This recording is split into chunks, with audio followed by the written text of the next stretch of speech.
oops, wait a minute. Item 7, board reorganization and election of new board officers. And nominations are now in order for the office of president. I nominate Les Owens to be board president again. Okay, Greg nominated Les Owens. Any more nominations? I'll second it.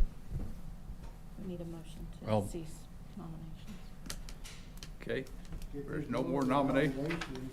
I make a motion to, cease nominations and, elect Les as board president by acclamation.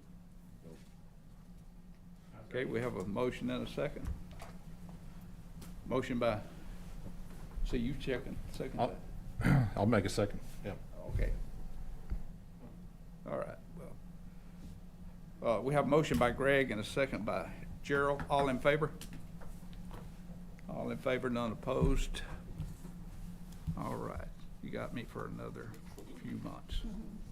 Okay, now we will take nominations for the vice president. Make a nomination for Tasha Gore to be secretary. I'm sorry, not for vice, I'm sorry. Vice president. I rescind that, vice president. I'm not with it tonight. You have a nomination for Chad.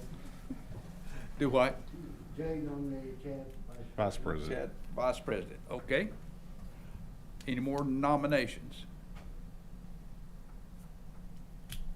I make another motion that if there's no other nominations, that by acclamation, we make Chad vice president as he presently sits. Okay, we have a motion by Greg, Second. second by Katie. Deborah. Oh, Deborah, I'm sorry. Yep. All in favor? All in favor, none opposed. Second. You are the vice president for another few months here. Yeah. All right. Nominations are now in order for secretary. I will make a motion for Tasha Gore as secretary.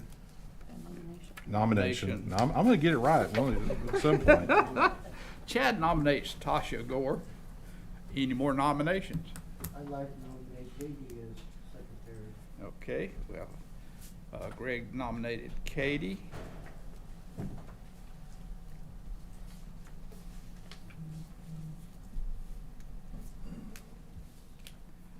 Okay, everybody that wants Tasha, who was nominated by Chad to be secretary, raise your hands. Close the Oh. nomination. Oh. Wait a minute, Chad's busy. Make a motion to close the nominations. Okay. We have a motion by Chad to close the nominations. Second. Second by Gerald. All in favor? Okay. Now, those that want to vote for Tasha to be the secretary, raise your hands. 1, 2. Okay. And those who want to be Katie for secretary, raise your hands. 1, 2, 3, 4, 5. Katie, you get to go to work now. All right. Let Katie move here. Oh, okay. You can take her place. You're playing musical chairs. You Right. didn't know you was gonna do that, did you? Where's the chicken dance song for it?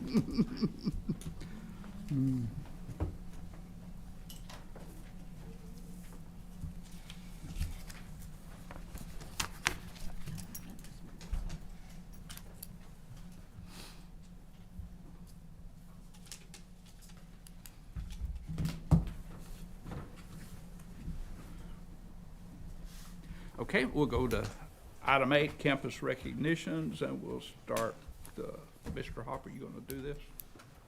I think we've got campus recognitions up here, don't we, Liz? We do, I don't know where they So the last board meeting, because we didn't want to bring so many people up here for COVID reasons, we went out to the campuses and did the recognitions, and we videoed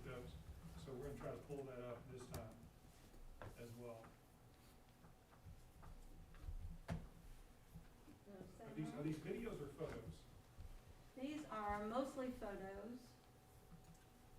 The file was too big, we had so many great moments.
Ross Langdon, are you there, sir?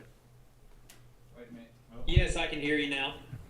Great, great. What do you have to say about the band?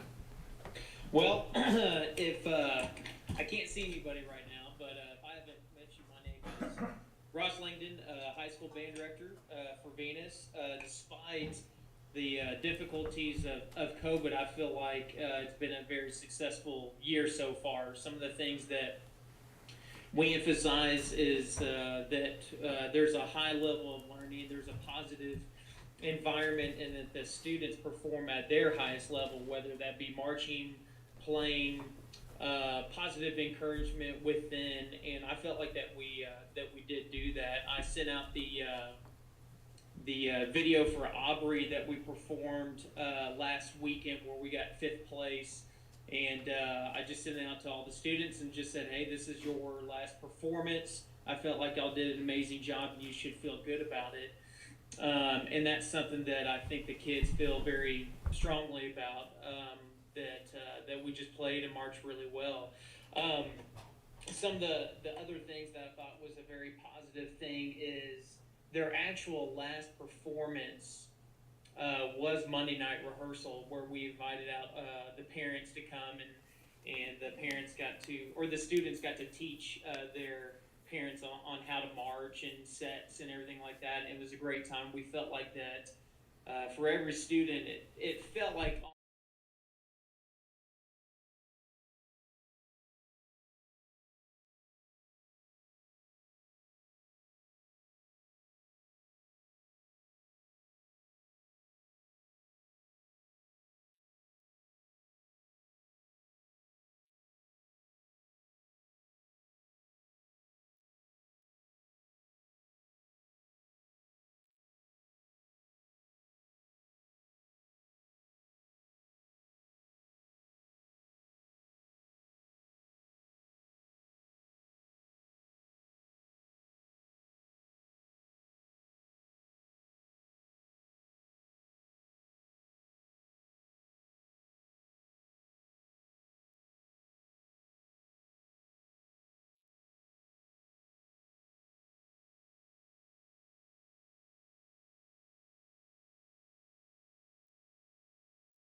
this wonderful district. It has been a very, very easy transition coming to Venus.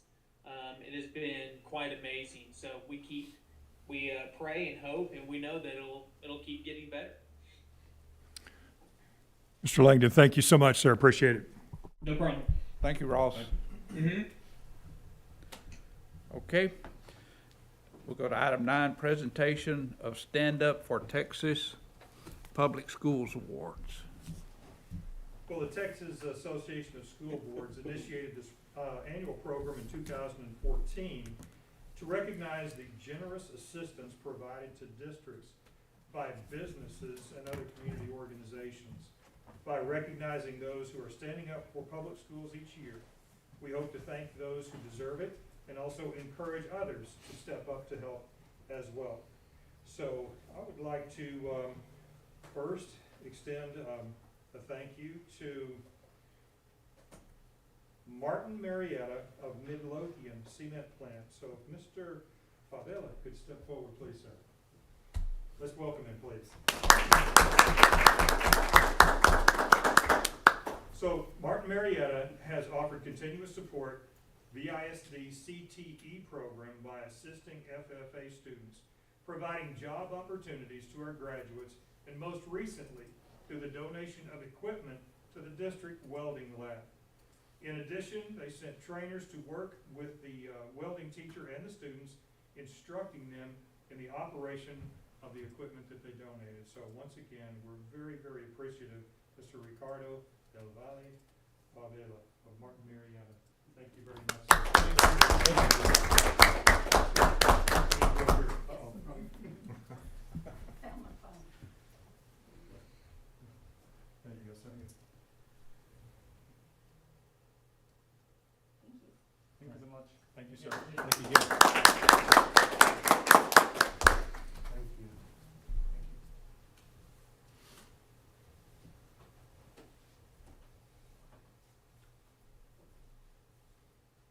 Mr. Tim Henrich, come on down, sir.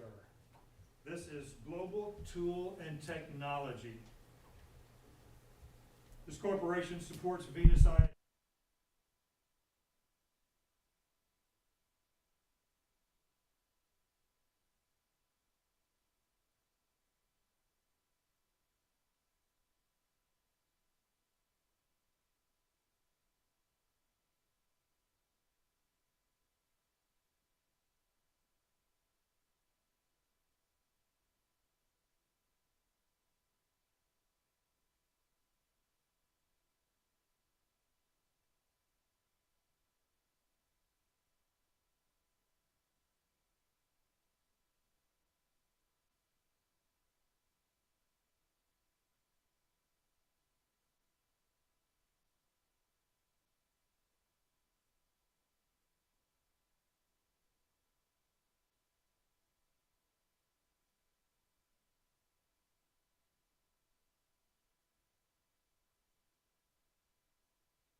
Test 1, 2. Is that better? Okay. We had to replace that. All right. We have, one up, sir. Good to see you. This is Pastor Jesus Escamilla from Iglesia Luterna San Gabriel. How did I do? Pretty good. Pretty good. Okay. All right. San Gabriel staff and pastor facilitate community engagement by providing a venue and translators for parent community meetings with members of the VISD school board and superintendent. San Gabriel's members actively serve on committees for strategic planning and facilities management planning. Once again, Pastor Jesus Escamilla of Iglesia Luterna San Gabriel. Thank you, sir. Thank you, sir.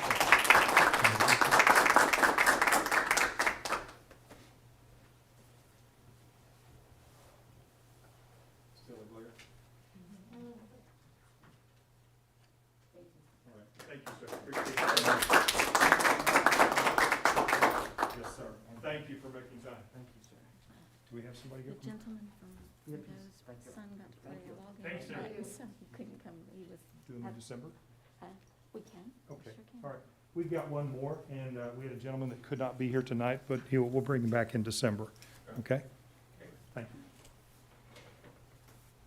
Did anybody sign up for public comment? No, sir. We need to. Like,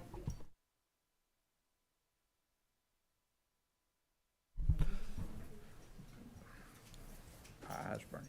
Okay, item number 11, Lone Star Governance Quarterly Board Progress Measures Review. Thank you. Thank you for everything you guys do. Thank you, appreciate it. Thank you. Thank you, sir. Appreciate it. Dale? And these, good to see everyone again. Oh, yeah. No, I'm serious. It's good to see individuals in person for a change. I was gonna say, let me counterbalance. It is so wonderful to see you. It is, thank you. So, in spite of having a pandemic going on, trying to have school in this environment, we have continued to move through and earn points for our Lone Star governance. So Mr. President, new trustee Gore, and my fellow board members, my friends, and Mr. Hopper, go ahead and be a spoiler and say that we have not lost any ground in Lone Star governance. We're still maintaining the scores that we've had. So the report that I put together is a script that we will typically use when you, as the teams, begin to lead this. Now, one of the things that Mr. Hopper and Liz and I have not done this past quarter because we've had elections going on. We've been addressing pandemic and COVID issues, and so I have it pushed to try to put the teams together and get us together to work on these. Now it's time for us to put our foot on the accelerator for that. So I want to run through the report with you real quick. I put together a list, or on the very top of the report, you're going to see the quarterly progress tracker from last quarter, where we landed on, was it 66 points, if I'm not mistaken? And so being going ahead and with my spoiler alert, we haven't lost any points. We have maintained, even in the midst of a pandemic, those points. And so I'd like to walk through some of the documentation that I've been able to pull up that as you've gone through and continued work as a board, we have continued to do. So on that first page, we have Vision 1. And if you don't mind, may I look on yours with you? Sure. Are you gonna copy off mine? I will. I didn't have this memorized. So with our quarterly progress reports, we're always answering 3 questions. The 3 questions that I'm always looking for is, where were we last quarter? Where are we this quarter? And how do you know? Prove it to me. What documentation can we show the entire board that we've completed the work? And then the last question is, where do we want to be next quarter? And that helps to plan our action steps with the A team and the board moving forward. So with Vision 1, we're looking at our previous quarter, we were at a 12. This particular quarter, I found that we were still maintained at a 12. Some of the things that we need to do to keep that status going is continue receiving those and approve those monitoring reports. I know for the board meetings in September and October, you were presented some beginning of the year information. Also, Mr. Hopper provided you some constraint reporting around how we're making sure that we're ensuring that our kids have access to learning through this pandemic regardless. So for the next quarter, it only makes sense for us to go to the next level, which is masters, since we've already landed on meets. And so some of the things that we'll need to do is going to be kind of some homework for you, is to commit our vision and our student outcome goals to memory. Try to be able to speak intelligently about those, and so I gave you a little cheat sheet there at the bottom of the script with our student outcome goals. You don't have to have them memorized percentage-wise from X to Y by Z, but have a good idea around what we're trying to accomplish with our student outcome goals in reading, in math, and in college, career, military readiness. Also trying to stay on top of being aware about our student outcome goal progress. So my proposal to the board would be that we move forward and try to get to a 15, if that's okay with you.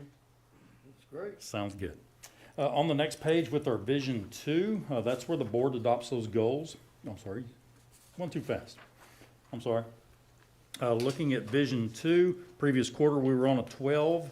The current status, we still maintain a 12. What we see, some of the things that are going to have us engaging with the community that I want to encourage you just kind of put on your radar is that as you get out and interact with the community, ensure that they are aware of our student outcome goals and our goal progress measures and our constraints and what we're trying to accomplish. What's our focus as a board around the reading, the math, and college, career, and military readiness. Our next quarter, I would propose to the board that we keep moving forward, keep our foot on the accelerator, and try to get to that master's level. Now, some of the things that we'll have to do is to continue receiving those progress monitoring reports, just like we talked about in Vision 1, and then looking for ways to engage with our stakeholders to make sure that they're aware of our student outcome goals and what we're trying to accomplish here, okay?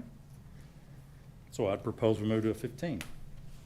Vision 3 on the next page, answering the same 3 questions. Previous quarter, we were at a 9. Maintain that status at a 9 right now. One of the things that has really helped in the absence of our student outcome goal data are the emergency constraints that you adopted back, was it August? Back in August, we, Mr. Hopper and the board worked to put together some emergency constraints for this time period. While we're working with the pandemic, of course, back in February of this year, earlier, we adopted our superintendent constraints. But then in August, in the midst of the pandemic, we put together some emergency constraints to provide the board with some documentation about the work that the A-team is working on until our student outcome goal data starts rolling back in. So we were at a 9. We maintained a 9. I'm going to propose to the board that we keep our foot on the accelerator on this one and try to get to that master's level performance. And some of the things that we'll have to do, those next steps, we need to develop and consider a theory of action. Now, you realize that this is our fourth quarter to do this. 1 year ago, this month, we were in this room working through just now standing up student outcome goals and goal progress measures. It's hard to believe it's been a whole year. But it is 1 year in, and so now your next step as a board is begin to think about a theory of action that would define Venus ISD as far as our ultimate constraint, if you will. A theory of action helps to codify and helps us to achieve our student outcome goals while really defining our values as a organization. And so that theory of action is the ultimate constraint, that a super constraint, if you will, that will filter all decisions through moving forward. It really, what a theory of action is it defines who we are as a district and what we stand for. And so if we, as a board, come to a point where we can land on a theory of action and put that in policy, then moving forward, no matter who's sitting in this chair will know what this district stands for and what we're all about. And that's what a theory of action is. So we're getting to that point now, we're deep enough into it that we need to go to the next level. We need to start thinking about what really defines us as a district so that it becomes our filter, our lens for all decisions moving forward. So with Vision 3, I propose we move forward. I put down at the bottom of that Vision 3 the superintendent constraints that we adopted back in February, that we tapped the brakes on while we worked through the emergency constraints, and then also your board constraints were adopted back in February. Those are down there. So one quick question that I have to ask is, has all of the board members adhered to your board constraints? Has anyone here they are in public, are they going to tell me? Has anyone departed from integrity on any of the board constraints themselves? Departed from integrity. Departed from integrity. I like that. Sometimes we do. And so constraint number 1, did you make any changes to your board operating procedures more than once a year? I think it was the last board meeting y'all adopted your board operating procedures. And so that was your annual update and getting that ready. And I think June, if I watched the video, I think it's June, y'all are going to look at it again and begin to get on a cycle of June to June for readoption. Yes, sir. For that, okay, cool. Next constraint, the board will not perform or appear to perform any of the responsibilities that you delegate to the superintendent. And then the last one is the board members avoid speaking on behalf of the entire board without prior knowledge or approval from the board. So I don't think I've heard anywhere that y'all have had an opportunity to have to talk to each other about those constraints, and I think you're probably good on those constraints. Okay, all good. So at that next page, just as a reminder, I gave you those emergency constraints. Those are really the ones that we've been leaning on more so. Now, those are temporary. Those until the board feels that we have moved past the need to monitor what we're doing in the midst of a pandemic and trying to have school. Right now, those are really some constraints that are able to provide you with documentation of the work that's being done by the administrative team. But once you feel like they're no longer useful, those at your discretion can be folded out and you can roll back to your other superintendent constraints. Good. Moving to our Vision 4, we were at meets focus, which was 4 points on the integrity instrument. We're currently still at 4 points. And then some of the things that I was able to find documentation was, one of the questions that I had to ask was, does the board and the superintendent agree that there's a broad community ownership of those constraint progress measures? In the midst of this pandemic, right now with our emergency constraints, of course, we're looking at ensuring that, if you'll flip back those 3 emergency constraints that you adopted back in August, where the superintendent shall not make any operational decisions that prevent access to students' learning. The second one was the superintendent shall not make decisions without prioritizing the physical, mental safety and health of our students and staff. And then the final one was the superintendent shall not reduce transparency in the communication of how we're measuring the impact on student learning. So moving back to that Vision 4, these conversations, when you're engaging with the community, make sure that we're still on page and we're addressing the constraints that are most aligned to the values of Venus and Venus ISD. So the next steps, in order for us to get to that master's level focus, that'll be my proposal to the board where currently it meets. The next logical step on the integrity instrument is to move to the master's level. Some of the things that we'll have to do between now and the next quarter to show progress in this one, continue receiving those constraint progress measure monitoring reports. I know that, I think it was the September board meeting, if I'm not mistaken, Mr. Hopper presented to you our remote learning plan and some of the results of what we were seeing. And I want to think last board meeting you saw another opportunity to hear about the impact of this virtual learning environment has on our kids moving forward. And so y'all have been addressing that, and that aligns directly to your superintendent's emergency constraints that you have in place right now. So you're continuing to get that information. I would propose that we move forward and see if we can't go to the master's level performance and just keep doing what we're doing, engage the stakeholders. I'll stop right there. That's vision. I mean, those are, we break down vision into those 4 components and look at that. I'll answer any questions that you may have on those first components before we move forward to accountability. Okay. So with accountability 1, there's actually 2 parts to accountability 1 and accountability 2. Accountability 1, we were at preparing to focus, which was a 4. The current status is approaches focus, still at a 4.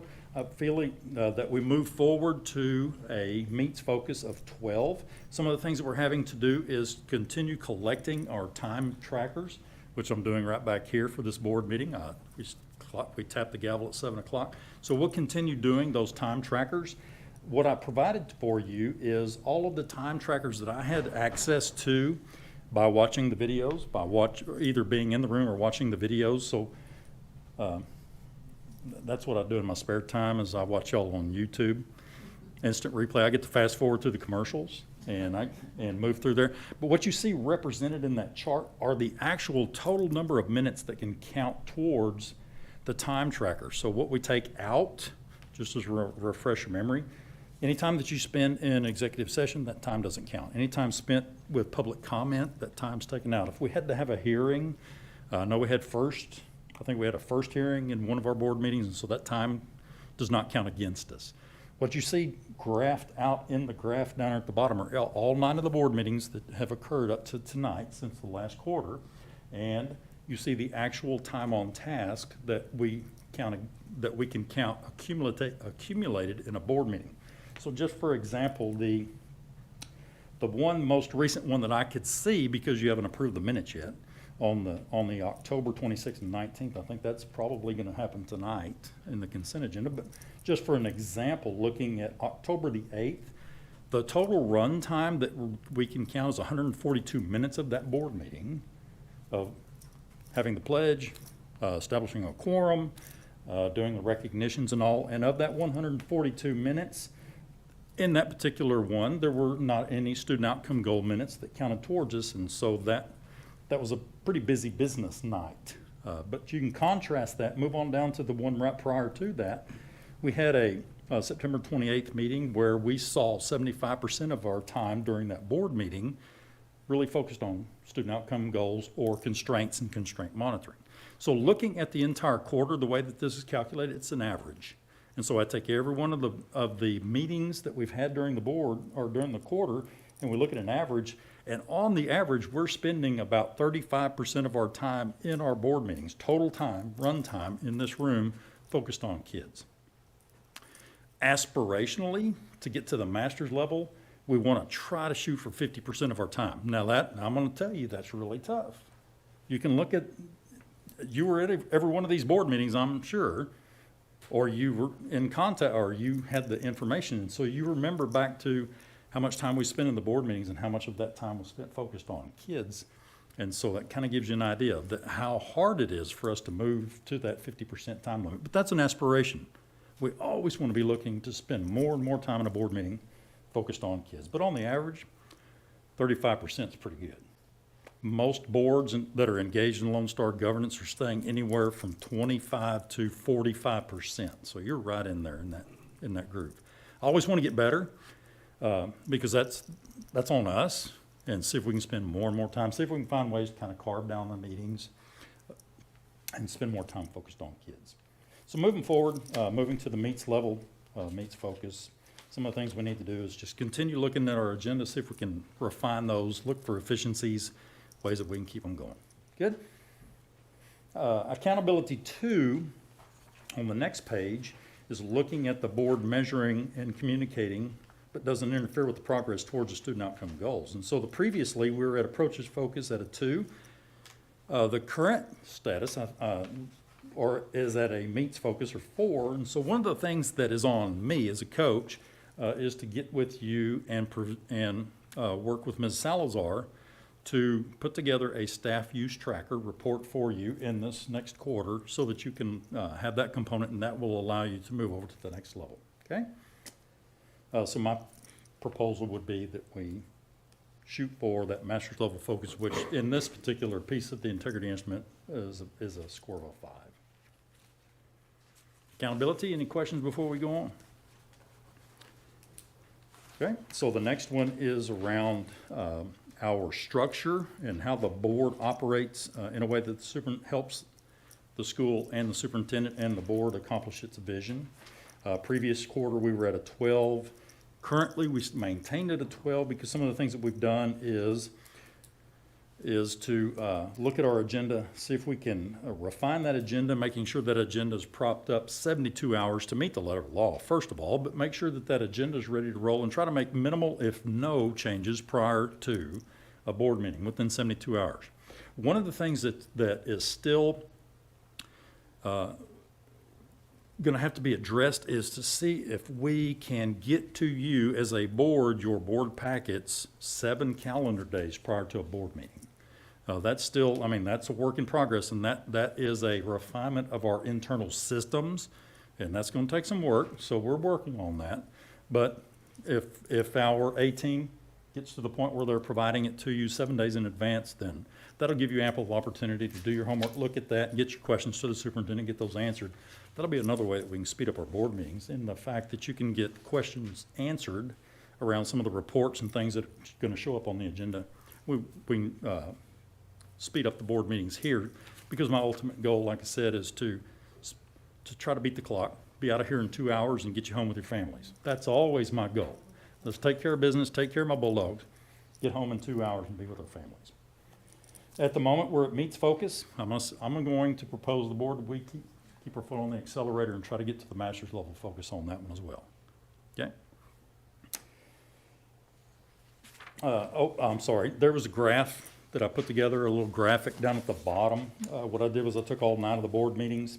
I looked at the run time on those and the number of topics. Now, topics, when we're looking at structure, we're looking at refining the number of topics that require board consideration and voting. And so you can see that some of our board meetings are going to be loaded. When we start getting into some board meetings that have budget information or resolutions and all, tonight we had 3 votes that we had to take just to get an officer positions filled, and then we have a consent agenda. So we're probably gonna run over the 5 that's kind of our target. We're gonna get into the 6, 7, and 8. That's normal. But what we're looking at is over the quarter, out of all 9 of those board meetings, we try to refine those down to an average of 5 per board meeting during that quarter. So you're doing well. The average right now is just almost 3 topics per the quarter, if we do the average. There's going to be some meetings that are heavy in voting. There's going to be some meetings that are not.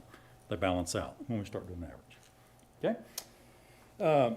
Next one is on advocacy. This is one that we're still high-centered on, prepares to focus, because this one is one where we as a board need to put a new system in place where we are providing an opportunity for two-way communication. This is where the board's engaging with the stakeholders and looking at setting up advocacy meetings where we can get out and share with the community student outcome results, constraint results, and things that we're working on is go out and tell the community about Lone Star governance and what we're doing here.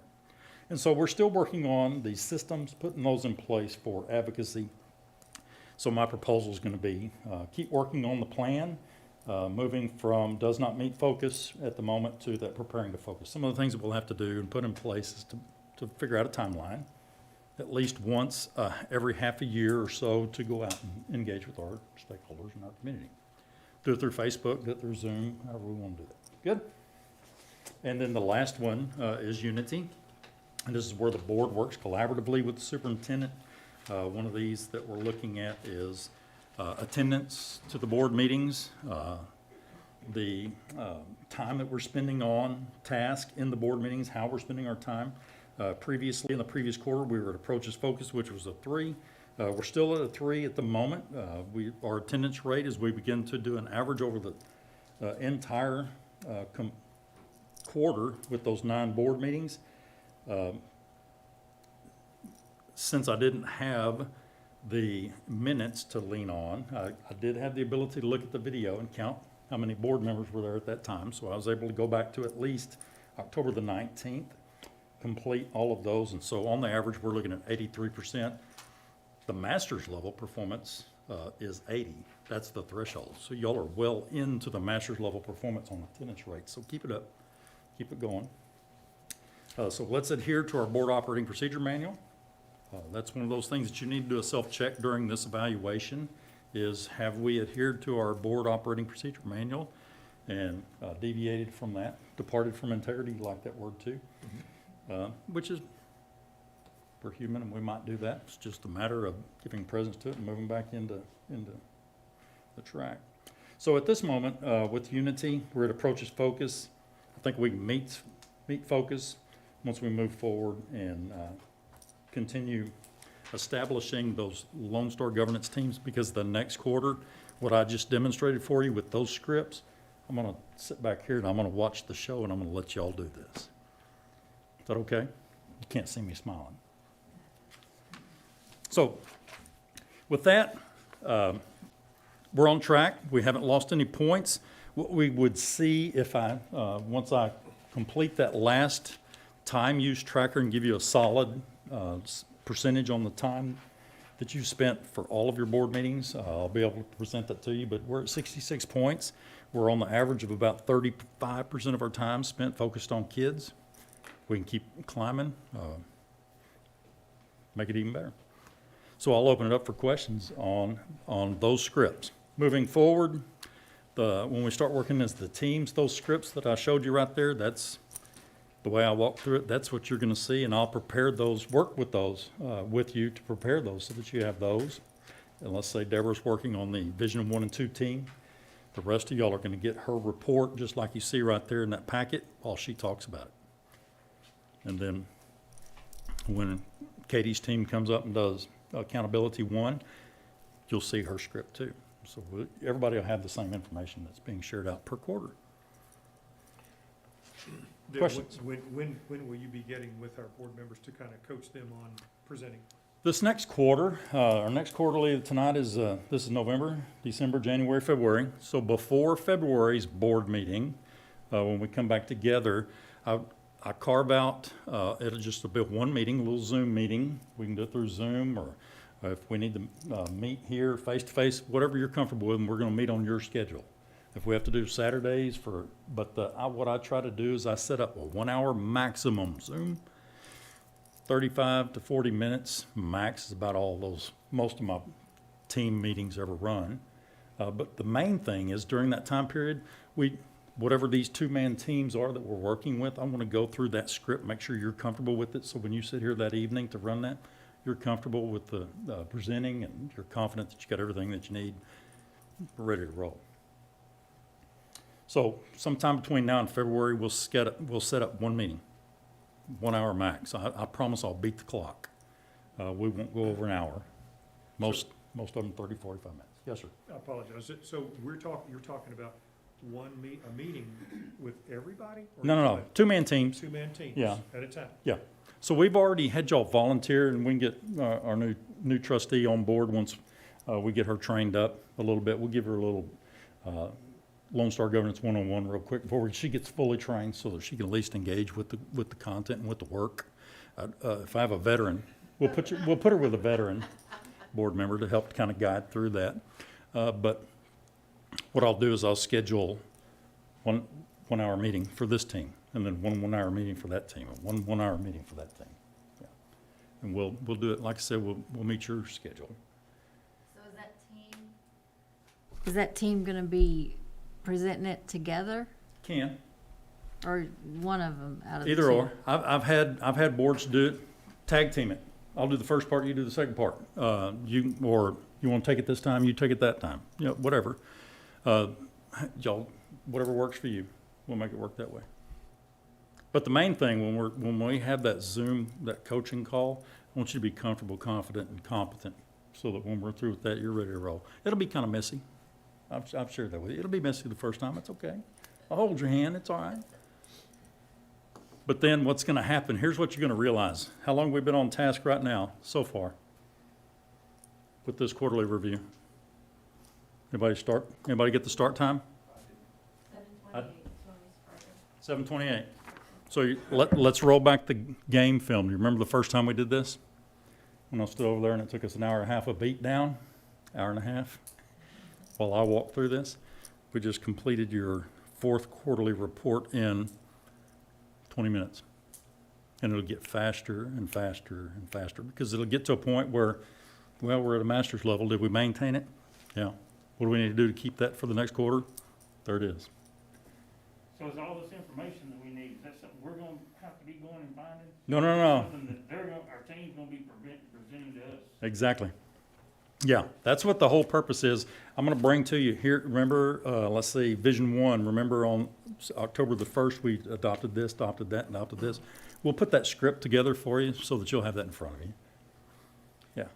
Yeah. So we give you that information and y'all present it. Yeah. So it's a way of keeping all of us accountable for what's going on. And so what the ultimate is, that once the board takes ownership of Lone Star Governance, and I do my general release, and eventually you're gonna say, Dale, we don't need you anymore, go away, and I'll go coach somebody else up, because y'all got this. Once you get to that point where the board's owning all of the process, then that lets you move from the meets to the master's level under structure. Yeah. So that's the ultimate goal. I want to coach you up to a point where you can just take this, be comfortable with it, because eventually one day you're going to say, Dale, we don't need you anymore. Go away. So that's my job, coach myself out of work. That's what I'm trying to do. Well, I'll stay as long as you'll let me.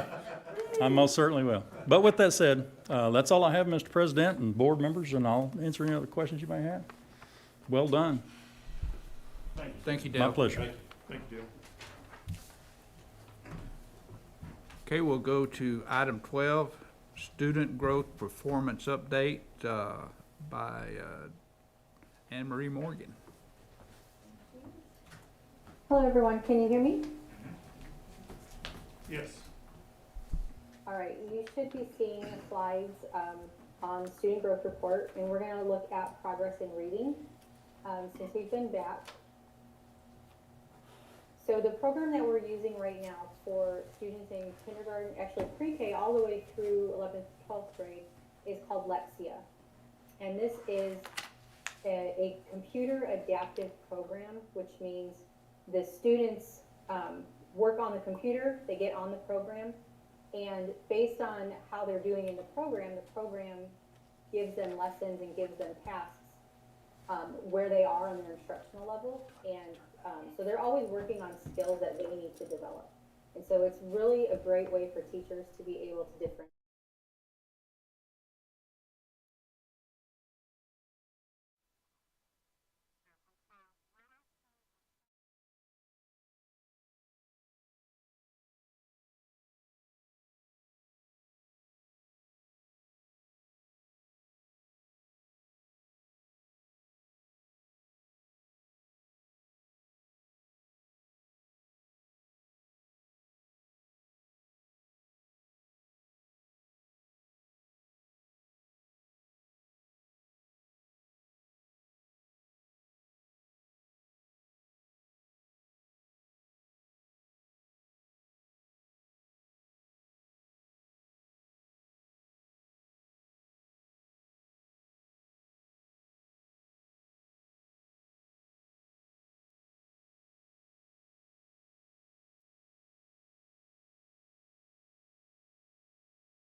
and sounds. If we move on to kindergarten,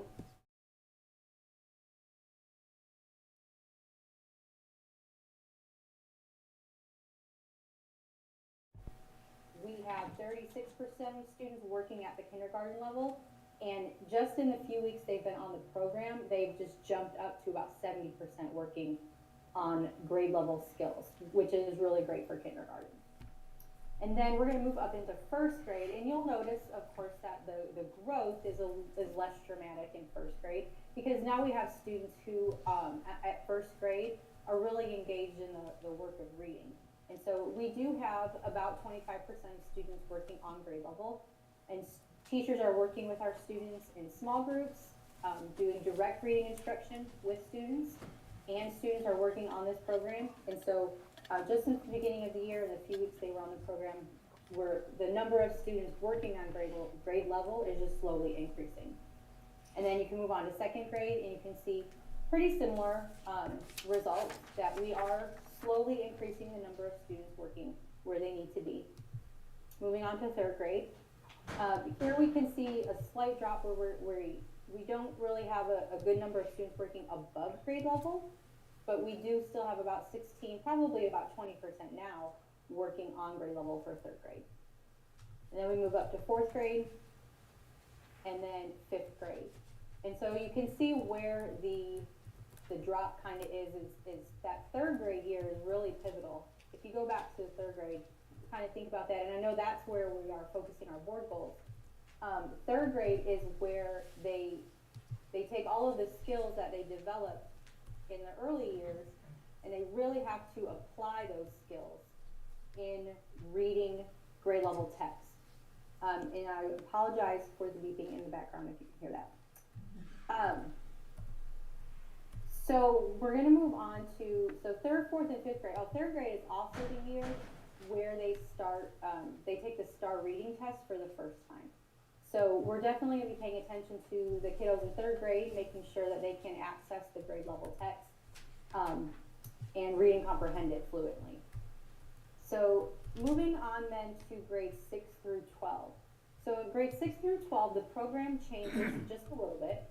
And so it's not Lexia Core 5 anymore, it's called Lexia Power Up.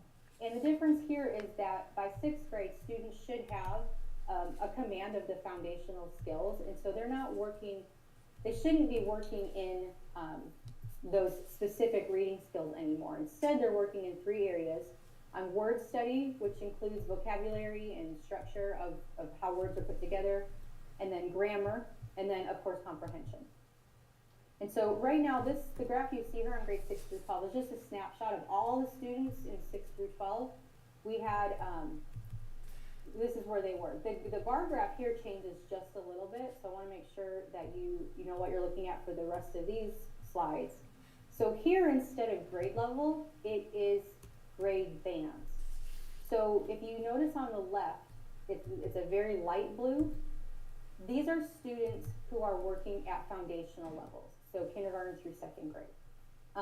And then the middle blue is students working at 3rd through 5th grade levels. And then the dark blue is students working at 6th through 8th grade levels. And so when our middle school and high school students took the initial placement test, depending on how they did, some of them may have put a little bit less attention and focus on it that they should have. It dropped them down to some of the lower grade bands, and so some of them immediately realized what they did and started picking up the pace. And so they're working through lessons to move up to where they should be. But if we go to the next slide, you'll see middle school grammar. So we had about half of our students right now working in an intermediate level of grammar skills. And so this just draws attention to the fact that we need to really brush up on the basic grammar skills that they were developing in 3rd, 4th, and 5th grade. But we've already seen students moving up into the intermediate and advanced levels, which is right where we need to be. And then, which is the movement, the direction that we need to be moving is up into those levels. For word study, the middle school students are doing a little bit better. So we've got about 60-some% working in the intermediate levels and about 8% working at the advanced levels, which is grade level for middle school. And then comprehension, we've got about 60% working on intermediate and 25% working at grade level. And so our middle school is actually doing extremely well with the program. The entire English and ESL department has really come together to make sure that there is time in the schedule for the students to work on this program. They've done a lot of encouraging of the online students. And so they've got most of the students engaged in the program almost every day. And our goal right now is to get as many students as we can actually working in the program, because the more they do, the more they're practicing the skills.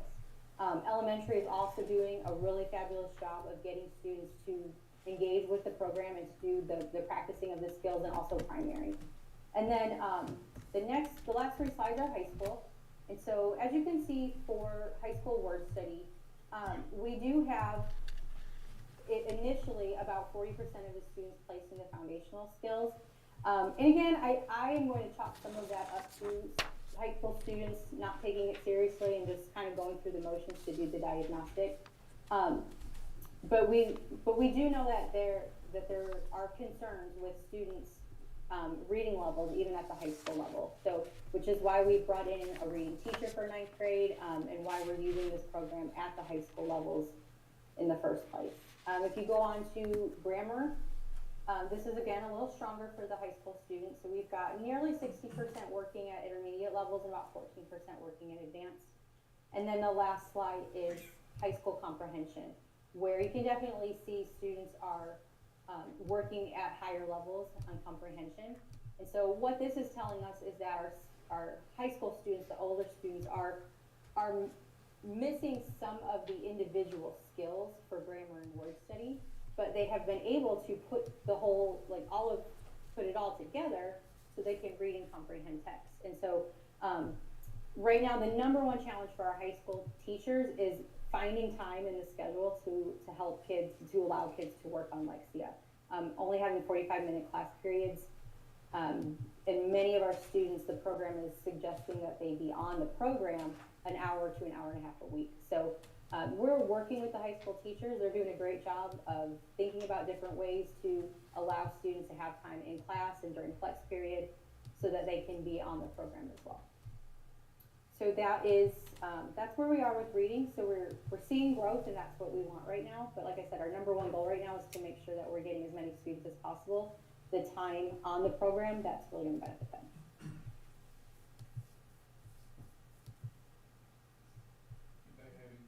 Anybody have any questions for Dr. Morgan? You have anything else, Dr. Morgan? That's it. Thank you very much. Okay, thank you. Okay, we will go to item 13, Annual Special Education Department Report by Jennifer Lonsford. Thank you, President Owens and trustees, and Mr. Hopper for having me. Do I have to come to- You do, but let me give you this. Very- Most people don't give me- We have to share, but I will. Okay, thank you again. Going to try to keep it short and sweet with what's going on in our world of special education. Our first slide is just going to go over a few of the topics. I typically start out with people first, as they're our most valuable asset, but today I'm going to go over it, starting with program facts and our continuum of services, looking at our processes, the procedures we're doing, and making sure all of those procedures are accessible to all of our staff members. And then I'll finish up with the people. To start out with, right now we have 230 students eligible for special education services, which is up 27 students from last year. And it's across all of the disability categories. And our highest increase has been with our students with speech impairments and other health impairments. Next, we go on, of course, we have 4 campuses. Our number of students who receive services are spread out pretty evenly across, but currently our elementary campus has the highest number of students with 72 students. 31% of our students are there. Another little fun fact, department staff, The first fun fact is that simple mathematic operations were not my strong suit when creating this because it totals 5.5 staff members instead of 4.5. Can always admit when I'm wrong. So and 3 of our department staff members are new. So we have 2 who have been in Venus before, and so they have done a great job helping us understand the ins and outs of Venus ISD. For our instructional staff, we have 33 staff members. We have up 2 paraprofessionals from last year. And then I want to make sure, as we're talking about facts too, to go over our continuum of services, where our goal is to always provide, or not always, but always to try to provide student or services in the least restrictive environment to the maximum extent possible. Or we want the majority of our students to be served in the general ed setting with accommodations and supports. And then on a more restrictive side, our students who may be in self-contained placements or may require homebound services. And currently, we have no students receiving out-of-district placement, so that's good. And with our continuum, we have, of our 230 students are served through 7 instructional settings. The majority of our students are served in the least restrictive environment, which is a 40, which is our mainstream setting, and then followed by our 00, which is our speech therapy as an instructional setting.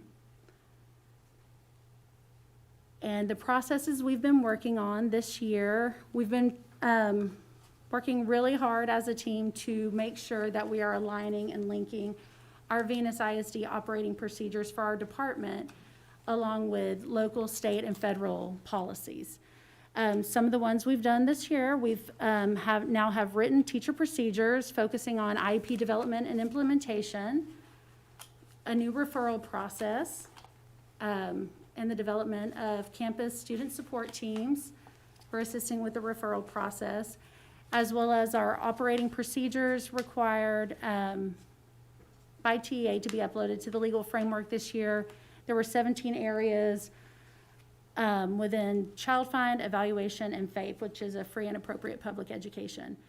And I put a little house next to all of these just to remind myself that we created Google Sites to house all of our procedures and information so teachers and staff members can easily access it. And last but not least, getting down to the real heroes, and you can, I had a video, but I cut it out. I'm gonna keep on our time schedule here. But the real heroes are the people we have right now in Venus. They've worked very hard, not only getting to know new department staff members, we also have new instructional staff members who are new to their campus assignments. And everybody's been working really hard to learn the new procedures. And I did write notes because I want to highlight everything that they've been doing. Collaborating, campus, department, and district staff has been amazing. And then with COVID, hate to say it, but have to say that word every once in a while. Teachers have been working very hard on creating safe, engaging learning environments, also providing that instruction not only to our on-campus learners, but managing and balancing between the on-campus and connected learners. They've created remote learning plans for our students, which has been accepted either outside of ARD meetings or with the ARD meeting process. We have a new alternate curriculum for our life skills teachers to use with their students, which can be accessible online as well. So that's helping us with COVID. And our evaluation staff has been able to complete all of the evaluations that were unable to be completed last year due to COVID and our closure. So we're really proud of that and have more evaluations in the way. And we have had 136 ARD meetings. So for every administrator, teacher, parent, student who's had to attend, thank you, because that's a lot from August till now. So we're proud of our staff. That's all I have. Any questions? I actually do. It's educational for me. Well, with especially as students that need contact, how does that work online? like if you can't see them? Are you even able to do anything, or? We are. Our teachers are pretty amazing, and they're working with creative solutions on how to do that, whether it's delivering hands-on tasks to the home to be able, for the students to be able to access their instruction and the curriculum, or like the new alternate curriculum that we just purchased.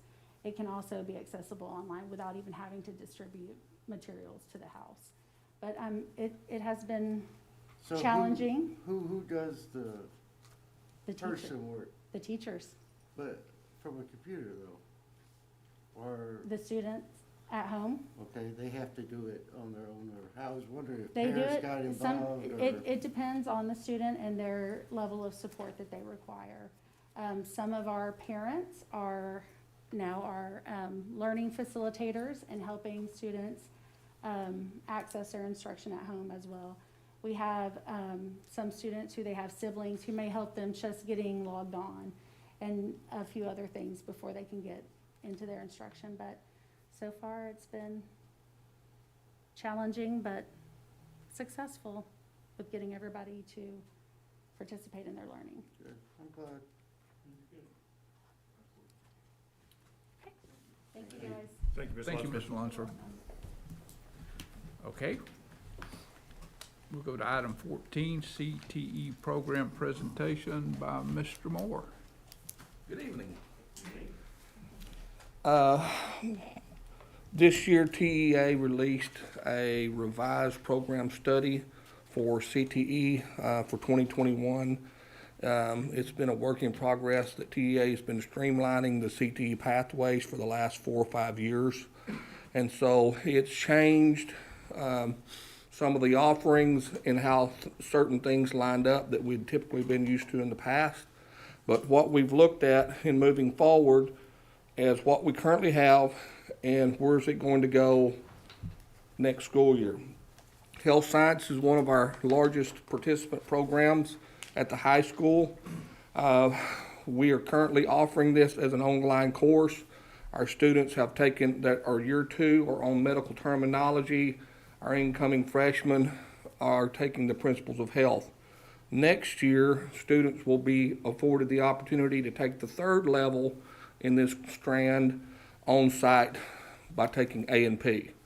The piece that we have to get put into place is that practical piece. In looking at the health science piece, it's very difficult for our kids to do this stuff strictly online.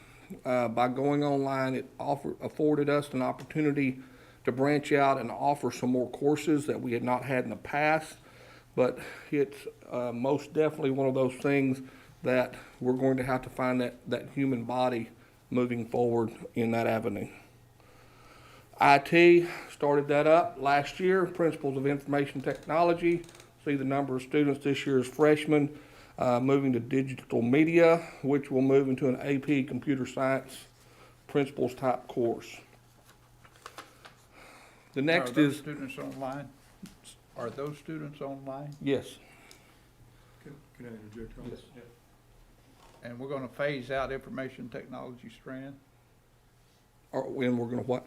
Says future planning, phase out information technology strand. What we're going to do is make a blended model of it. If you'll just look at what's the hands and magic.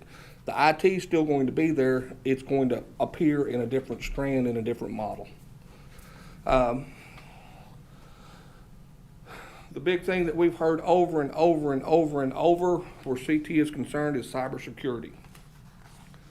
The job availability for students that have this training will be endless, okay?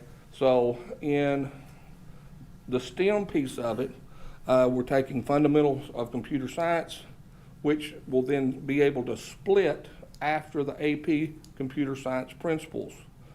So students can choose to get into the hardware, programming, software, that sort of thing, or they can choose to go into the cybersecurity piece, and that affords 2 different pathways under that one umbrella. If you don't mind, Mr. Moore, as we're developing these, and Mr. Moore is going over this pretty doggone quickly, which I appreciate. But one of the things that we're not saying here is that we all, I think, in this room truly believe that career and tech ed is something that we ought to hit with all 4 feet here in Venus ISD. And we are looking to, as we grow this here in the next few years, solicit also corporate sponsorships in these things. And this program is, what's that? Stole my thunder. Okay, all right. So what I'm saying is we're talking about curriculum right now, but this thing is about to be put on steroids big time, I believe. But I'll shut up and let Mr. Moore tell it. All right, here we go. Engineering, we started with principals, which is going into engineering design. Next year, they'll be able to do engineering design 2 and design and problem solving. What we're looking at is we've got to get that human person in that field to open up some of our pathways. With the push of computer science at some of the lower levels and what we've got coming out of the middle school with the coding, robotics, those sorts of pieces, that's going to just fit right in perfectly with that pathway. Robotics into possible drones and in that sort of field as well. Law, public safety corrections, started that last year as another pathway online. You've got the second year of students in careers, and then will be added in the third year forensic science. And Mr. Hopper got to go visit a facility that not many people get access to, and that's the DEA lab.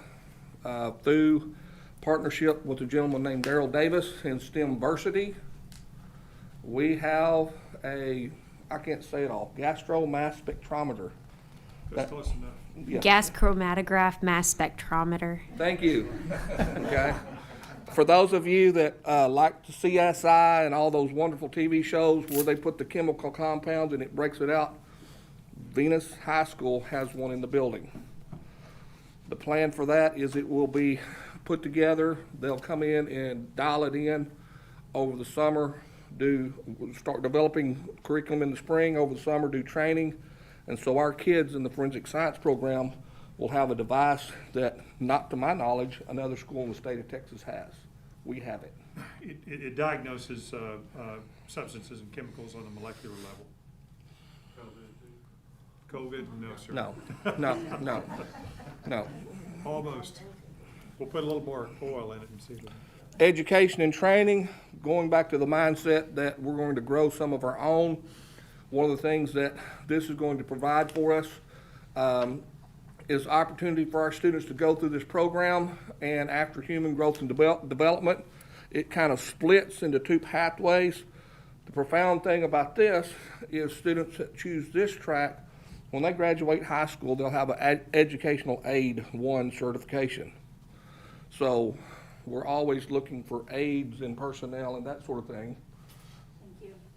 And we can grow some of our own. And it provides an opportunity. Is this really what you want to do as a career? So it'll springboard them into getting their certifications. Animal science, our bell cow, so to speak, the next 2. One of the things that we've afforded the opportunity is we now have 2 ag teachers at the middle school teaching principles in wildlife and fisheries. And let me explain to you, if you have not met these 2 young folks, they are firecrackers. Corey Killen's teaching the principles, Megan Nealing's teaching wildlife. That girl emails me every day with another idea about, hey, can we do da-da-da-da-da-da-da? Or certifications. The what? Or certifications. Yes, we just completed the certification course, so all the kids, it was 66 that tested in the wildlife and fisheries. 57 or 56 of them passed the test, so they have their hunter education safety card.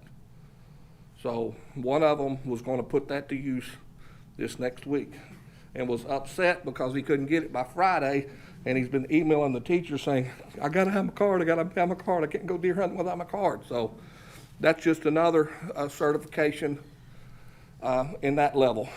The thought process behind this is, if because TEA opened up the pathway for some CTE courses at the lower levels.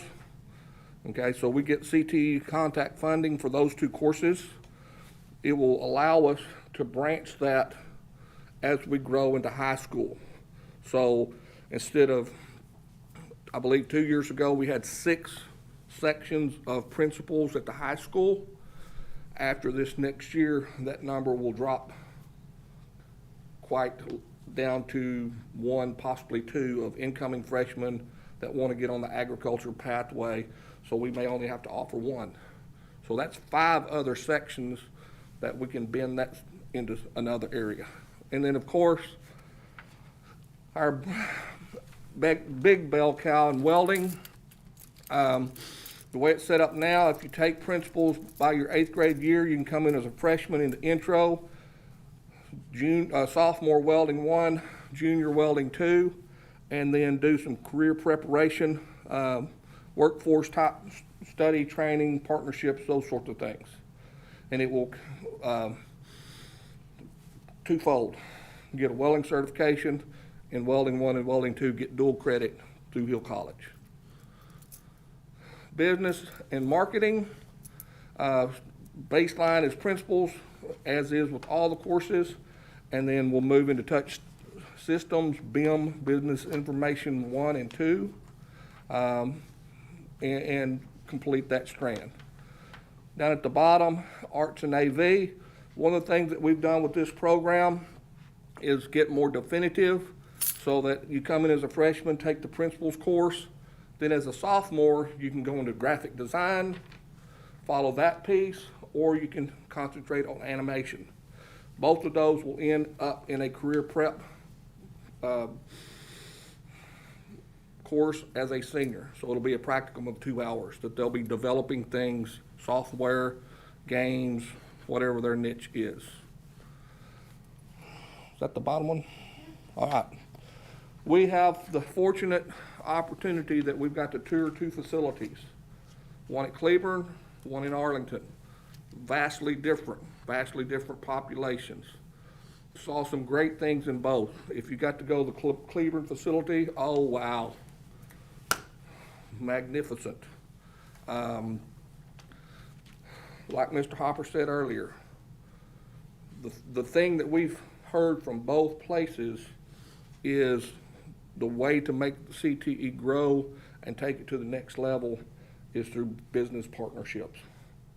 Each one of them talked about interns, and in their practicum piece, the older kids were going into job areas and getting to get that real world experience.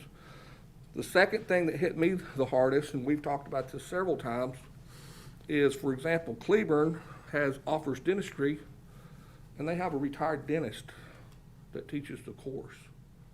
They have a nurse that's a retired nurse that teaches the nursing program. They've been able to pull industry, job, skilled people into their system, so those kids are getting actual instruction from somebody that's already been there, done that, through the DOI. So that's one of the things that we're going to push very hard to try to complete this process here, is to go after those individuals that can bring that real world experience. Further build the partnerships that we've done with Gerdau and Martin Marietta and all those guys around us to get real world experience in the hands of our kids, just to give them that one more step up going into the workforce. Any questions? Got one more to go, 12-4 in Crowley. Possibly a one after the Christmas break. I think each of you have gotten an invitation from Liz on this. We'd love to take as many different board members as possible to go and visit these CTE facilities. This is something, like I said, this needs to be the heartbeat of what we do here at Venus ISD. And so we want to build a facility. When I say build it, build the program first and have it be so successful and so, like I said, so successful that we're going to have corporate sponsors that are going to want to come here. For instance, when we get ready to do something like diesel mechanics, we are going to talk to people like Peterbilt Cummins and those kind of people will come in and say, well, if we're gonna be your partner, here's what you're gonna need, and they come in and they help pay or absolutely pay for those kinds of, that kind of equipment. You can't, that's real world stuff for these kids, so we're excited. The automotive program there at Arlington was sponsored by Moritz. And we got to listen to the instructor for a little bit. And what was that machine called, Les? That they were laser tuning brakes or something? The kids that were working on the brake system? I don't remember the name of the machine. Well, It was, the instructor said, this apparatus is so new to the industry, a lot of shops don't even have it yet. And my kids are going to be well-versed and trained on it when they leave this into the workforce. This is growing and changing so rapidly, it's almost like you've got to be 2 steps ahead trying to get that cutting-edge innovation started to give our kids the best opportunities. When 90% of your student population is in CTE, that's where we gotta provide the help and support to get these kids out into the workforce, providing jobs. Whether they go, I'd love for them all to go to college, but if we provide them a skill that they can work and support themselves and not have to get a bunch of student loans and still go to college, that's success to me. If they never darken the door of a higher facility, but they drive 10 miles and they're a welder making good money, that's successful to me. So everyone's going to be individually different. It's up to us to provide those opportunities. Any thoughts, questions, concerns? What about cosmetology being bused to hell? Cosmetology has been phased out of the TEA program of study. We did talk to the Arlington folks. It's been kind of grandfathered in the systems that are already in place.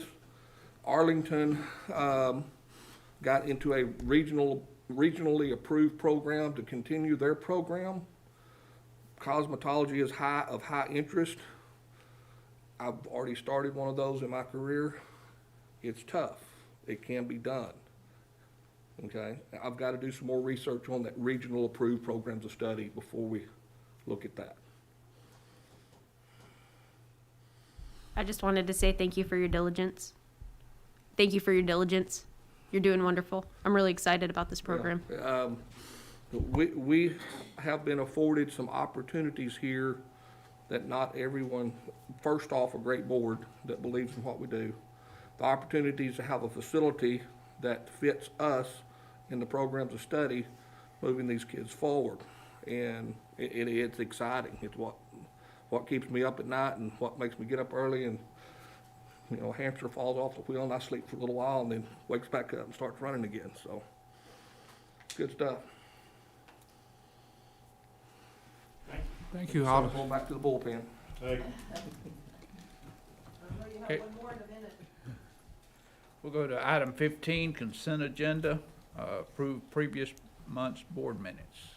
I make a motion that we approve the previous board minutes as presented. Have a motion by Greg, I'll sit. second by Gerald. All in favor? All in favor, none opposed. Motion passes. Okay. Item number 16, consider approval of resurfacing of track. Where did he go? I told him he needed this stuff.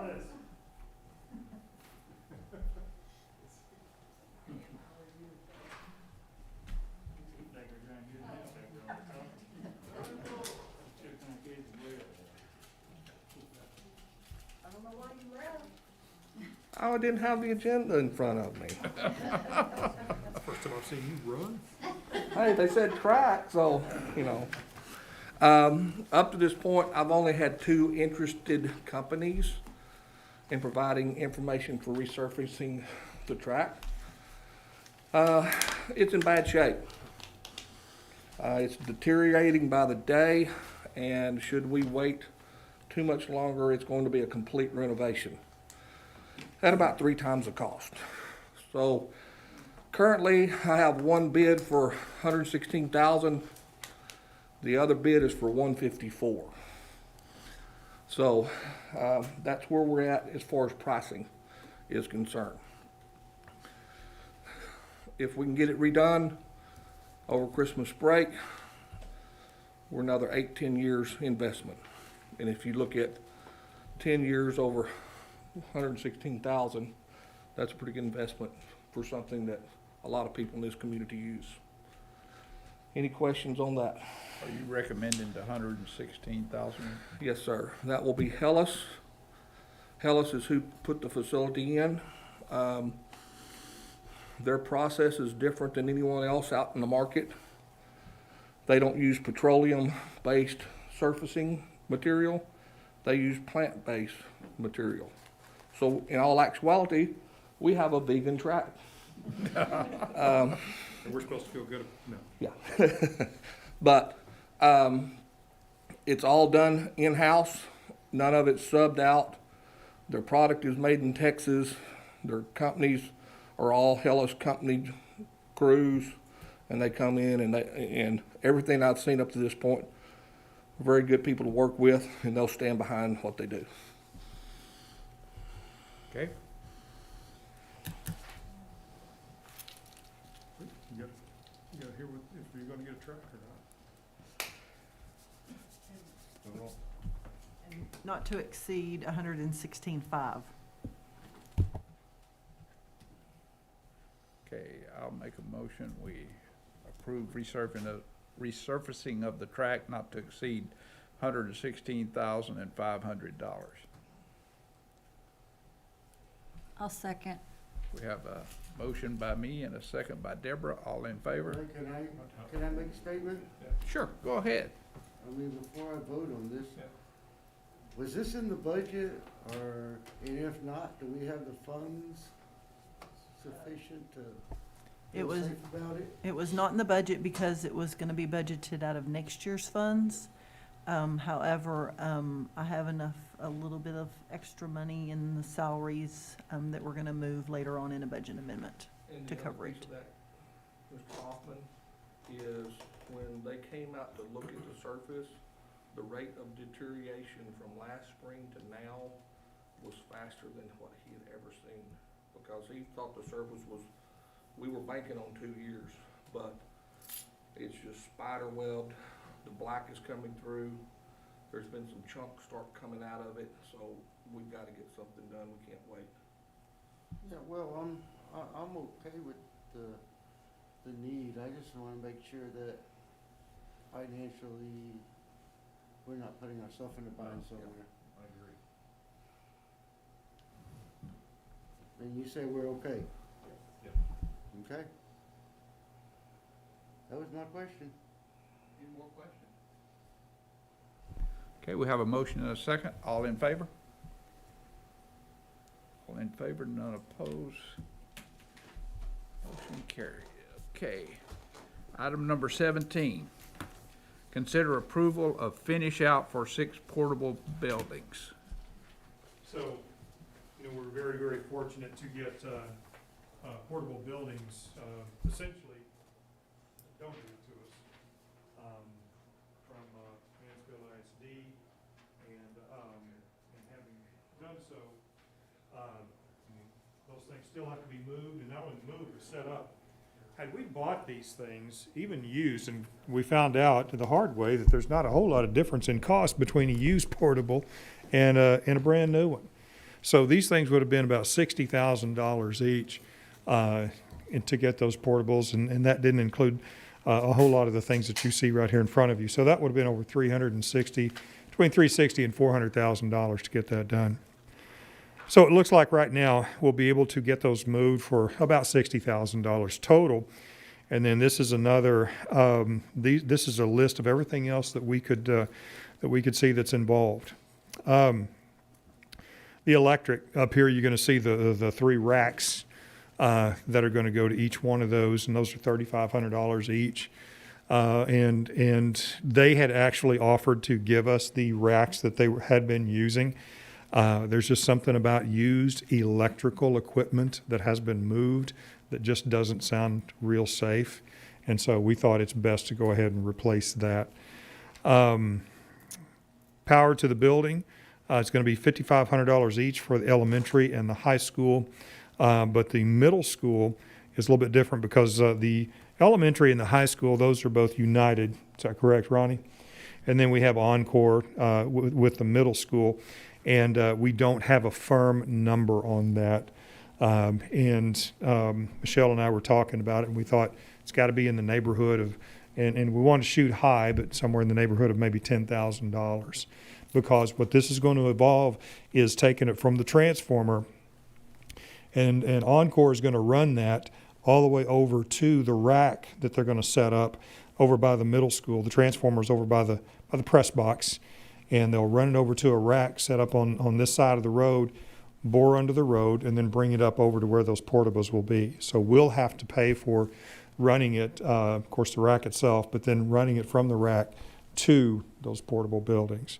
So we don't have a firm number on that one yet from Encore. HD Snow Moving gave us the best bid, and to install the underpinning, that's $32,500. And that is, when I say underpinning, I didn't put everything on there. That's also our ramps and decking and all of that. So that's pretty labor-intensive stuff besides the materials. And lumber right now, if you've priced any at all, is ridiculous. So we actually, it's so high that we actually looked at aluminum and said, you know, gosh, it may be the same price. Aluminum's still going to be higher. So, but nonetheless, that was their bid on that. Interior walls, we're going to do that ourselves. So the $2,500 you see is just, that's a paint itself. And that's because those walls are currently that wood paneling that, if you're my age, you know exactly what that looks like. So anyway, we thought we'd brighten that up with a little bit of kilts and then some paint.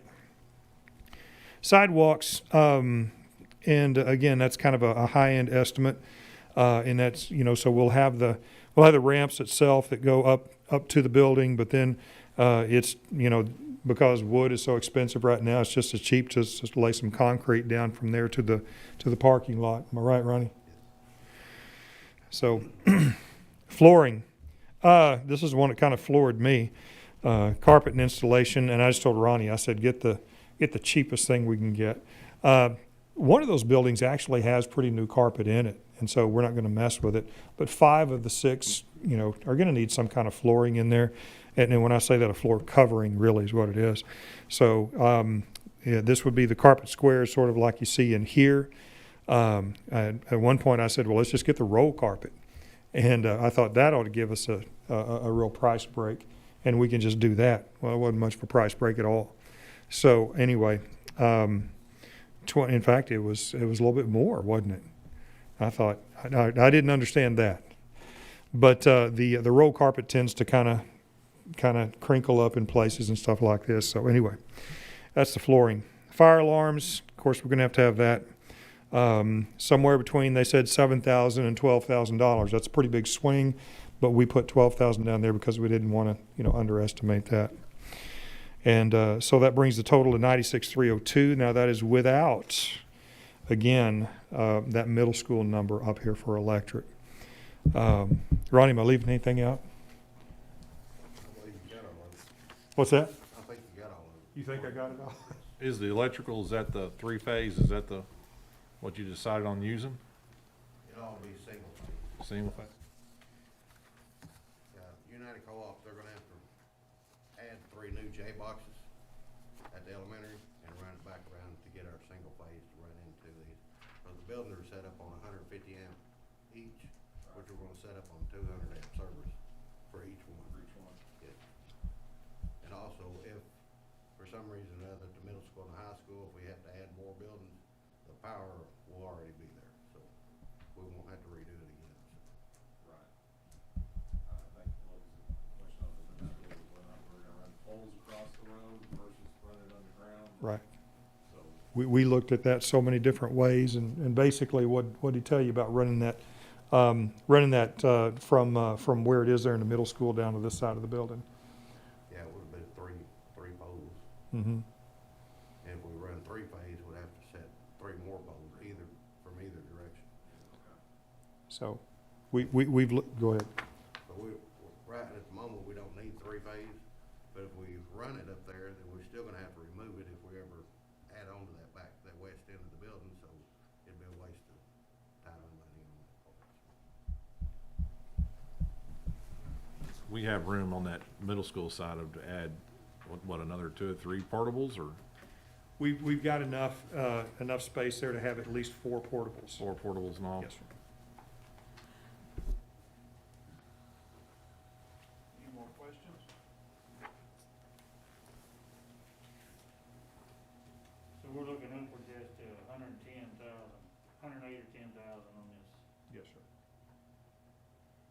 I think we looked at it and said, what, we'd go with 105.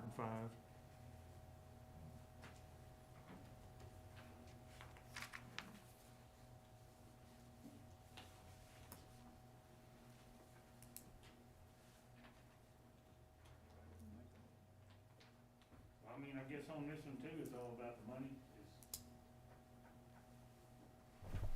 It's part of the budget amendment tonight. I'll make a motion. Not to exceed, is it not to exceed the 105?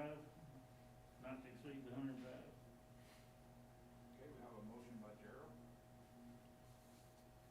I'll second. second by Chad.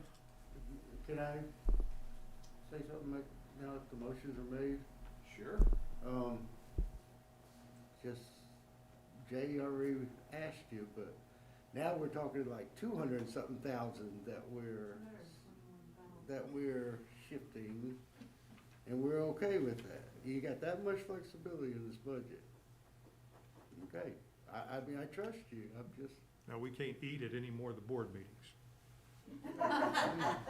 yeah. I'm just kidding. We might need to do it in the dark too, bring your own flashlight. Okay. Those are very valid questions, and because, I mean, clearly, we didn't have this budgeted, but, you know, we try to budget in such a way that, you know, things are gonna happen from time to time. Yeah, I know there's some flexibility, but, you know, And you're this looking is- at about a $20 million budget or so. Right. And you just took $250,000 in one night. Right. And, So it's, that's what I'm saying, those are very, very good questions. And at the same time, we have an opportunity, and I know you know this, but we're getting these things for about 28% of the cost that it would have been. or- well, which I do understand. Yeah. And a whole lot less than trying to pass a bond issue at this moment. Yeah, and I look at it as, whatever it was back in the spring, we were looking at spending close to 400,000 just for. Yeah, and we weren't even, And we were, that was when we were gonna have a bathroom and no bathrooms, so. Yep. That's it, that's my questions. Okay, we have a motion and a second, all in favor? All in favor, none opposed. All right, item 18, we're going to table that until future meeting, which is probably going to be Friday evening. And everybody make that meeting. What time is that? Did you say? 7.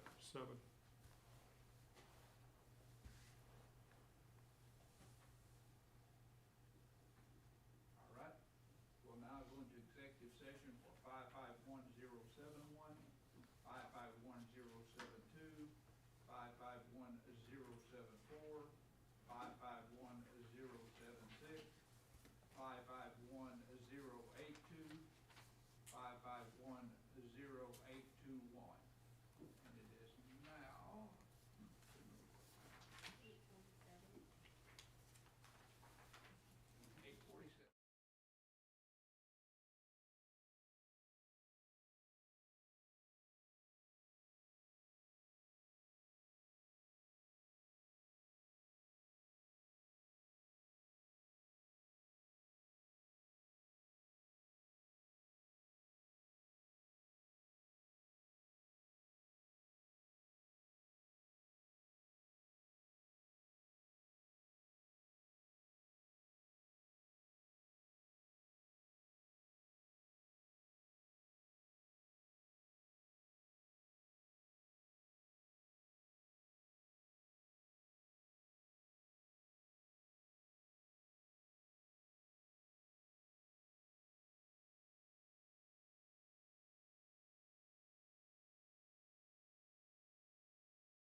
no personnel action. Item 22, consider approval of budget amendment.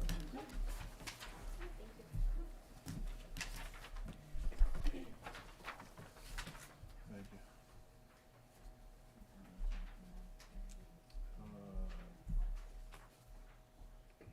Ten,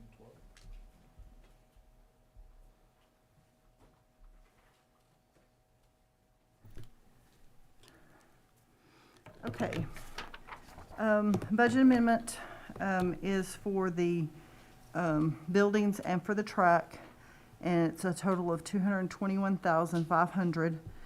It's coming out of instructional, out of salary accounts. It was just, a little extra put in there, through the budgeting process, just in case we needed some other teachers, but right now we do not, so hopefully, I still got a little bit of extra padding in there too, if we have to hire one or two people, so, but that's what the budget amendment's for.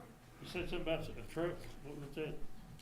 Messed something on the truck? Track, Track, oh. the track, Okay. yeah, yeah, the modular building yeah. repairs No, in the I track. thought you- No, I heard truck too, so. Yeah, I You thought had truck? I might have- Track. I thought I might have- He tried to slip one in on his list. It's amazing. And I got my hearing aids on high. It's amazing what one little valve can do. Yep, I'm telling you. Okay. Anybody have any questions, comments? I'll make a motion that we approve the budget amendment as presented. I'll second it. Have a motion by Greg, a second by Chad. All in favor? All in favor, none opposed, motion passes. All right, reports, superintendent. Okay, on the enrollment comparison, and guys kind of been staying up to date on the enrollments anyway. Last year at this time, we're up 16 students. From last year, we're 2201.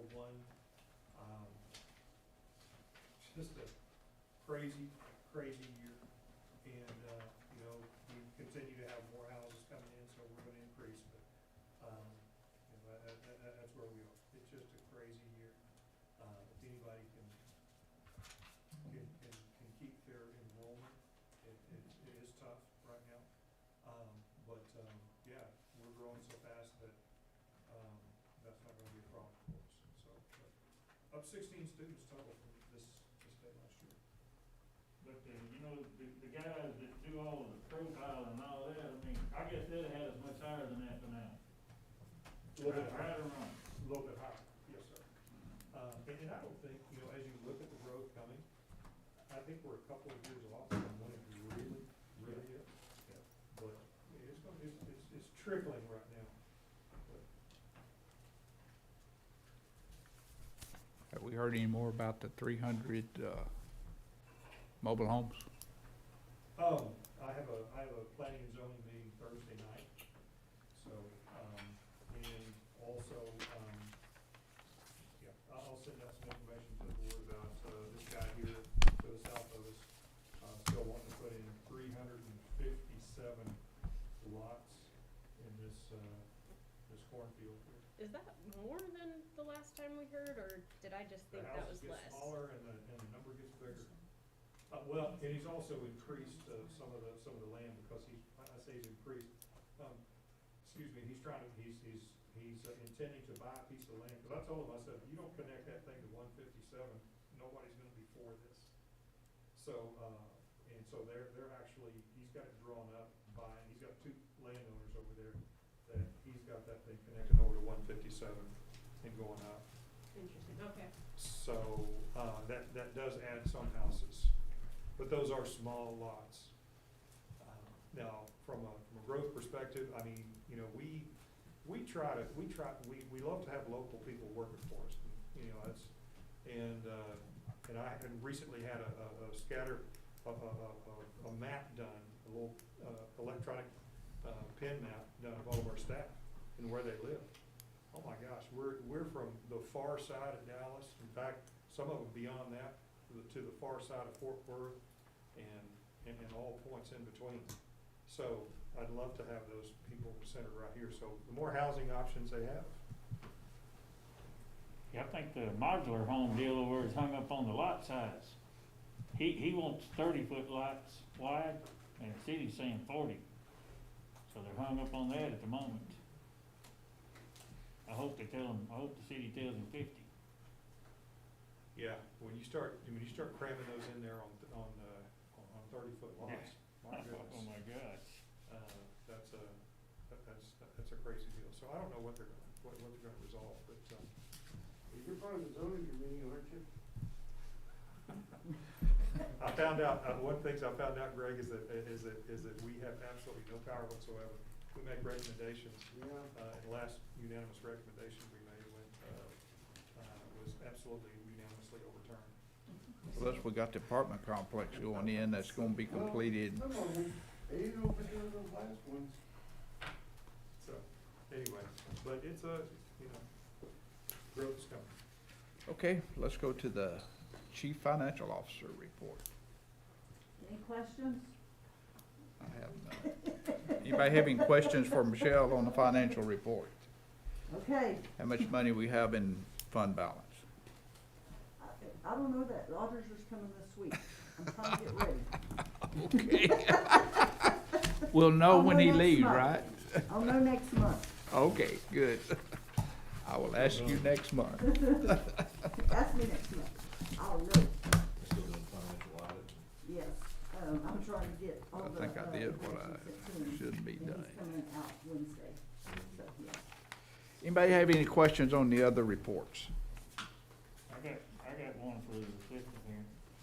You know, I haven't checked up on this a while, I put my guard down on this, but down at the welding shop, when it rains, that water coming in that building, we was gonna have that concrete cut out a little bit where the door recessed lower than the concrete. Right. Have we ever addressed any of that? or- Well, what I was able to do is come in and put a built-up threshold, and up to this point, it's done a good job of not allowing water into the building on that grade. We still had a couple of spots on the building itself that they're chasing down. They don't know, if it's hitting a purlin and running and dripping over here kind of thing. We've done some upgrades, so we're waiting on the next rainstorm to find out if we got them all just yet. Flex tape. Sorry. Buy plenty of flex tape. You can put a boat together with that. And just FYI, getting the renovation to the sound system in the gym on the athletic side, it's been causing us some problems for quite some time, and brought a guy in, and he told us exactly what the problem is. That system they installed was a Wi-Fi system on 600 megahertz, and when it was put in, it was great, but since then, the FCC sold that 600 megahertz bandwidth to cell towers.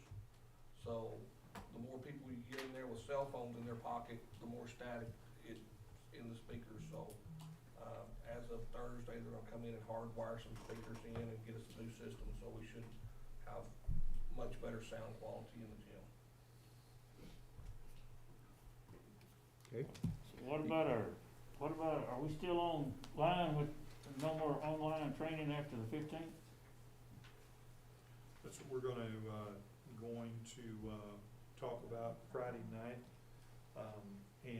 So one of the things that we're looking at, when we made that decision, we talked about being able to allow people who were doing just fine online to be able to stay online. Well, at the time, the commissioner, or TEA, we didn't have that ability. We didn't have that option. Just recently, the commissioner reversed that decision and said, okay, now you do. And no small part of that was Johnson County superintendents. We all got together, met with Representative Burns, and then he took it to the chairman of the House Education Committee, that was the commissioner, and so yeah, that was overturned. We have the option now to be able to allow those who are passing and doing well to remain online, but bring back those who are struggling students, those students who are struggling students. did not have that option when we made that decision. So this is what I wanted to do was be able to, call a parent meeting and be able to talk to parents. We've had extensive feedback from our staff, and so I want to be able to bring staff feedback, parent feedback, all come to the board meeting on Friday and make a recommendation to the board and see what the board wants to do. Yes, sir. Regardless, anything that I think the best thing to do is make that effective when we come back in January, which is what we decided the first time anyway. And what's the set time for being out right now? To come back? January, same thing. Did you say the time to be No, out no, right now? come back from this, Oh. what are we at for now, Oh, 3 weeks? I'm sorry, I misunderstood you. Well, we've taken this week, we've got no classes. Teachers are working this week. And, then we've got Thanksgiving next week. And then after that, we've got 1 week of online learning for everybody. And the reason for that is because we've got a lot of people who travel over Thanksgiving. There's gonna be a lot of interaction. And today, like I mentioned just earlier, just got notified that today we had 4 new cases. Now, 2 of those are students, 2 of those are staff. So we've got to put the brakes on this at some point. So coming back from Thanksgiving, the discussion was, oh my gosh, we have no idea where people have been. They're gonna come back, and so if we take that week of online learning, and we'll come back December 7th and kick it in. So. Okay, any more questions on reports? We will go to item 24, board request for additional items. Is there any request for additional items that?